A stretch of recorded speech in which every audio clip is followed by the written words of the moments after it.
안녕하십니까 시청자 여러분, 박종호입니다. 자, 오늘 오마이뉴스가 매월 의뢰하는 여야 차기 대선 주자 선호도 월간 조사, 이 리오메트 의뢰해서 저희 오마이뉴스가 한 달에 한 번씩 보도를 하고 있는데요. 오늘은 그 내용에 대해서 여러분과 말씀 좀 나누려고 합니다.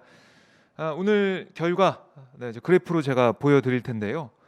보시면은 이낙연 지금 대표가 됐죠. 이낙연 민주당 대표가 24.6%로 1위를 달리고 있고, 그 뒤를 이재명 경기지사가 23.3%로 바짝 뒤쫓고 있습니다.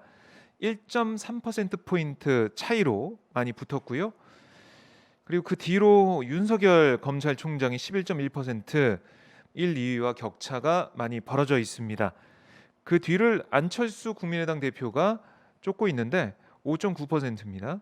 홍준표 의원이 5%, 오세훈 전 시장이 4.7% 이렇게 나오고 있는데, 한번 그래프를 보시면 이 곡선이 보이시죠? 네, 이것만 봐도 이제 월간 추세를 저희가 한눈에 볼 수가 있는데, 이낙연 대표 같은 경우는 1월에 29.9%였다가 2월에 30.1%, 3월에 29.7%, 그리고 4월에 껑충 뛰어서 40.2%를 기록을 했습니다.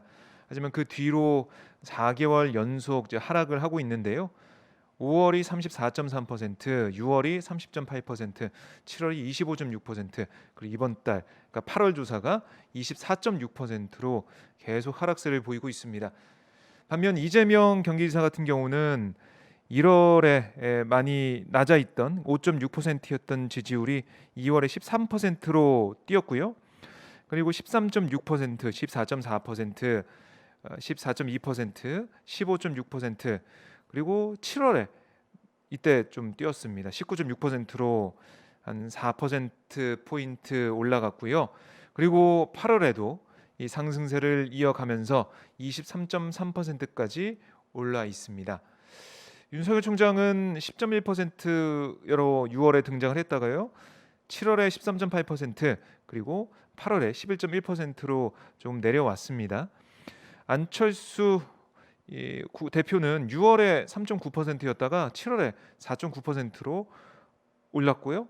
8월에 5.9%로 또 올랐습니다. 이 처음에 초반에 그때 2월에 5.6%였으니까요. 월 초에 있었던 그 지지율을 그대로 안철수 대표가 보여주고 있고, 주춤했다가 회복을 했다라고 볼 수가 있습니다. 자, 쭉 보시면은 추세를 다 한눈에 보실 수 있겠죠? 네. 그리고 막대 그래프로 저희가 지난달과 비교해서 대선 주자 선호도를 보여드리면, 이낙연 대표와 이재명 지사가 많이 지금 붙어 있다. 오차 범위 안에서 지금 1, 2를 달리고 있다라는 걸 알 수가 있고, 그래프로 보면 한눈에 어떤 후보가 앞서고 있는지, 또 어떤 후보가 지지를 많이 받고 있는지를 알 수가 있습니다. 그러니까 눈에 띄는 게 이번 달에 8월 조사에서 김종인 통합당 비상대책위원장이 등장을 했습니다. 그러니까 김종인 위원장이 물론 지금 나이도 80세고, 그리고 비대위원장을 맡고 있어서, 비대위원장이라는 것은 비상 시국에 당에 어려울 때 구원투수 등장했다가 새로운 지도부가 들어오면 자리를 떠나는 건데요.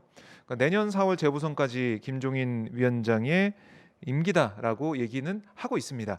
하지만 재보선에서 승리를 하게 되거나 뭔가 당의 혁신을 이뤄내는 그런 모습이 그려진다면 임기가 더 연장될 수도 있고, 더 나아가서는 당의 대권 후보가 될 수 있지 않냐, 이런 얘기가 나오고 있어요. 본인도 맨 처음에는 40대 경제 전문가 이런 후보군을 많이 얘기하다가 한 인터뷰 보니까 40대라는 연령을 좀 빼고 경제 전문가 이 얘기만 좀 하는 것 같더라고요. 본인 생각에는 좀 생각이 대선 출마 이 계획이 좀 그려지고 있지 않을까 하는 생각도 해보게 되는데, 그러니까 야권의 후보군들 중에 보면 뭔가 국민들의 지지를 받을 수 있는 참신함, 이게 좀 떨어지지 않냐, 이런 지적은 계속 나오고 있거든요. 안철수, 홍준표, 오세훈, 황교안 대표 전 대표도 이름이 좀 올라 있고요. 원희룡 제주지사. 그래서 김종인 위원장이 오히려 경제 전문가로서 경쟁력이 있는 게 아니냐 이런 얘기가 일각에서 나오기도 합니다. 그러니까 눈에 띄는 대목 김종인 위원장이 들어와 있다. 자, 쭉 보면 자 한번 세부 내용을 좀 보죠. 1위 이낙연 대표인데 광주 전라 지역 41.7%, 민주당 지지층 47.6%, 또 문재인 대통령 국정수행 긍정평가층 43.8% 이렇게 이재명 지사를 넉넉히 앞선 그런 부분이 있고요. 그리고 서울에서도 부산, 울산, 경남 또 여성 60대 70세 이상 진보층에서도 이재명 지사보다 높은 선호도를 보였습니다. 하지만 전달과 비교할 때는 광주 전라와 진보층 또 18세에서 29세 사이 30대 하락이 눈에 띄는데요. 광주 전라에서는 5.8% 포인트가 하락을 했고요. 진보층에서는 4.9% 포인트, 그리고 18세에서 29세 사이에는 4.6% 포인트가 떨어졌고 30대는 4.3% 포인트가 하락을 했습니다. 이런 게 좀 눈에 띄는 부분이고, 2위를 차지한 이재명 지사는 전달과 비교할 때 거의 모든 계층에서 선호도가 상승을 했습니다. 특히 광주 전라 지역에서 많이 올랐어요. 9.3% 포인트가 올랐고, 그리고 6.1% 포인트 대전, 세종, 충청에서 올랐습니다. 서울에서는 5.4% 포인트 올랐고 30대도 7.8% 포인트 상승을 했습니다. 60대 5.5% 포인트, 진보층 5.3% 포인트 이렇게 상승폭이 컸고요. 그리고 이 지사가 이낙연 대표보다 우세하게 나온 곳도 있는데 경기 인천이 이재명 지사가 한 4.3% 포인트 높게 나왔고, 그리고 18세에서 29세 그리고 정의당과 열린민주당 지지층에서 또 무당층에서 이재명 지사를 지지하는 목소리가 컸다라고 조사가 됐습니다. 반면 윤석열 총장은 전달 대비 대부분 계층에서 하락을 했는데요. 특히 광주 전라, 대전, 세종, 충청 50대, 60대 중도층의 하락폭이 상대적으로 컸습니다. 하지만 윤 총장은 미래통합당 지지층 27.5%, 또 보수층에서도 19.2%의 이 지지를 받으면서 선호도 1위 자리를 지키고 있는 모습입니다. 자, 어쨌든 이게 코로나19 재확산이 이어지면서 범진보 진영 후보들한테 지지세가 좀 몰리고 있다라고 볼 수가 있겠습니다. 그러니까 그만큼 지금 국난 극복을 해야 된다라는 국민들의 목소리, 국민들의 그 바람이 좀 크지 않았나라는 생각을 하고요. 지금 보면 범진보 여권과 범보수 야권 주자권 선호도 월간 추세로 한번 제가 그래프로 그려봤습니다. 보면 제일 사이가 좀 좁혀졌을 때가 2020년 1월, 올해 1월이네요. 근데 범진보 여권이 47.8%, 범보수 야권이 37.9%로 한 9% 0. 아니군요. 한 9% 정도, 9% 포인트 정도 차이가 붙었다가 그 뒤로 많이 벌어졌습니다. 총선 때, 그러니까 4월 조사를 보면 범진보 여권이 62.2%였고 범보수 야권이 28.4%였어요. 그래프도 보이시겠지만 이 뭐 공간이 많이 벌어져 있습니다. 그리고 계속 조금씩 좁혀가는 모습을 보였고요. 지난달에 보면 범진보 여권이 53.9%, 범보수 야권이 37.6%로 차이가 좁혀졌다가 다시 또 벌어졌습니다.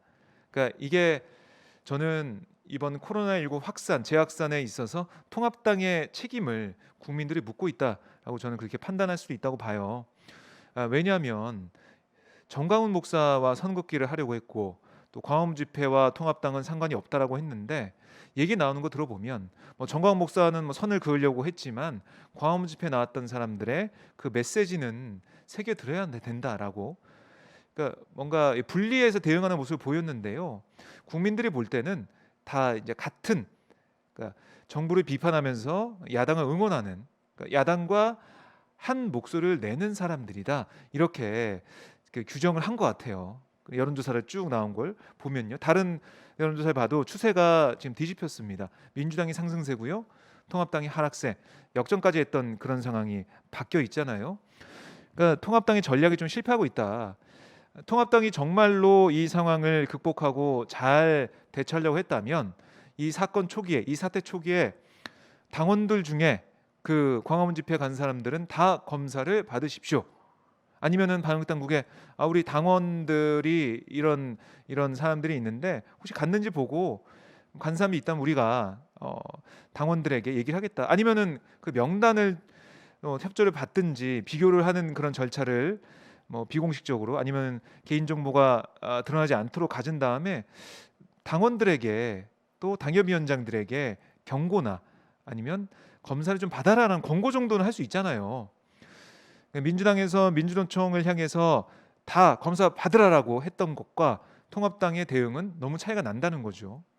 그리고 이 방역 대응에 있어서 정부가 초기 대응에 실패했고 잘못했다라고 얘기하고 있는데 저는 이런 전략도 잘못됐다고 봅니다. 왜냐, 방역은 정부가 혼자 한 게 아니에요. 정부는 어떤 부분이 방역에 도움이 되고 우리 국민들이 어떻게 했으면 좋겠다 권고를 하는 거죠. 물론 방역 수칙을 어기거나 행정명령 어기면 구상권 청구나 이런 게 있겠지만 그런 권고나 정부의 대책 정책에 있어서 국민들이 지켜가면서 방역을 완성한 겁니다.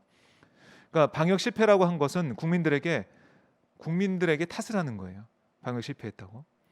그러니까 그런 점 볼 때 통합당이 여러 가지 전략적 미스로 인해서 그동안 뭐 반사이익을 본 면도 있고요. 여당의 뭐 부동산 정책이나 이런 혼선에 있어서 그러니까 통합당이 그동안 벌어놓은 걸 다 까먹었다라는 생각이 들고 이런 추세가 당장 바뀌기는 쉽지가 않을 것이다. 코로나19 상황이 확산이 계속 이어져 있기 때문에 이런 부분들 통합당이 봐야 될 것 같아요.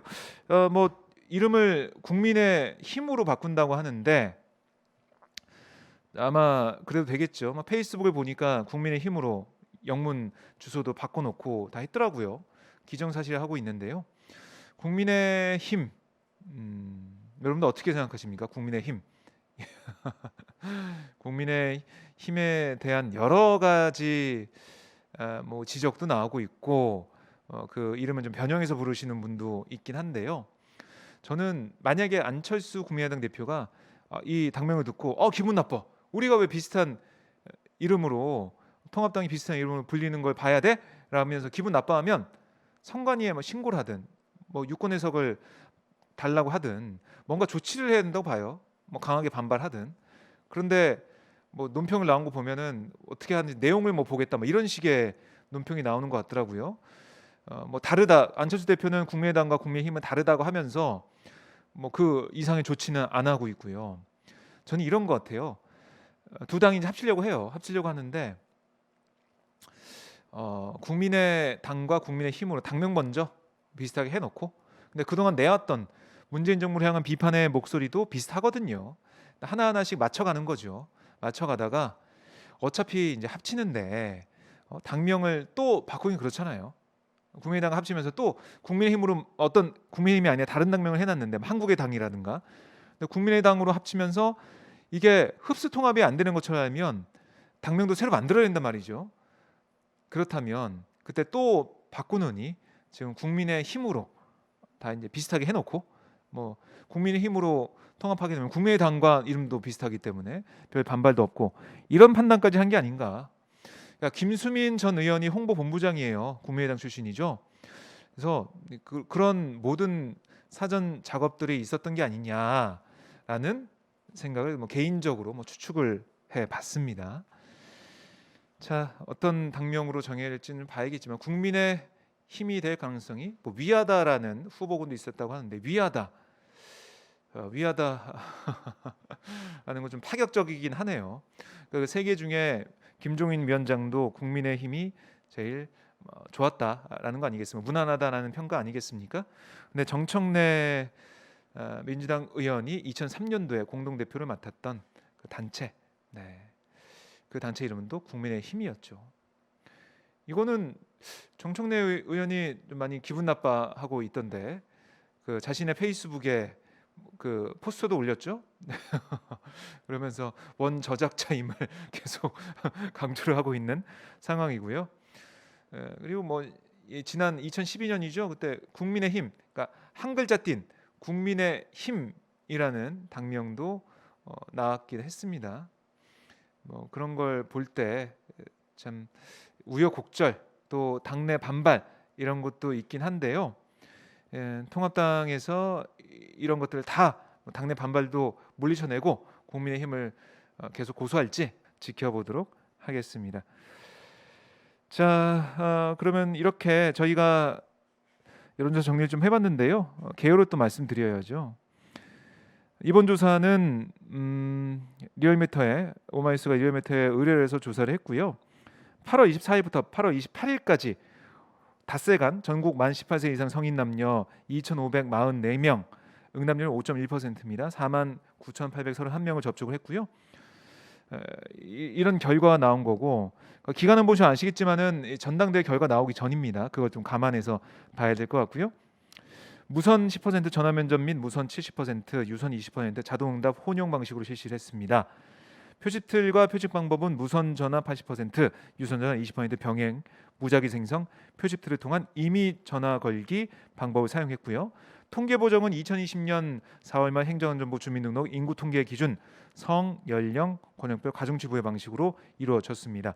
표본 오차는 95% 신뢰 수준에서 플러스 마이너스 1.9%포인트입니다.